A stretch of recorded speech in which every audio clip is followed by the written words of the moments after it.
அண்மையில் நிறைய கேள்விகள் வந்துட்டுருக்கு.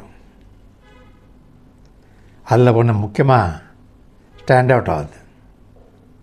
டாக்டர், இந்த தூக்கத்துலேயோ காலையிலையோ வர்ற விருப்பத்தன்மை அது நல்லதா அல்லது கெடுதலா அப்படின்னு கேட்குறாங்க. இதை பற்றி கொஞ்சம் விவரம் தெளிவாக சொல்லுங்க அப்படின்ட்டு. மருத்துவ ரீதியாக தூக்கத்துலேயோ வெட்டிங்கால்லையோ வர விருப்பத்தன்மை, அதாவது ஆங்கிலத்தில் மார்னிங் எரெக்ஷன் சொல்லுவோம், அது நல்லது தான். உங்கள் உடம்பு உங்கள் சிஸ்டம் நல்லா வேலை செய்யுதுன்னு காட்டுது. ஆனால் அது வரலன்னா கெடுதல்னு சொல்ல முடியாது. அதுக்கு பல காரணம் இருக்குது ஏன் வரலன்றது. ஸோ என்னை பொறுத்த வரைக்கும் கவலைப்பட தேவையில்லை. இது வாழ்க்கையில் ஒரு சகஜமான சம்பவம் தான். இதை பற்றி ரொம்ப தலைப்பிச்சுக்க வேணாம். இன்னும் கொஞ்சம் முழு விவரம் தெரிஞ்சுக்கலாம்.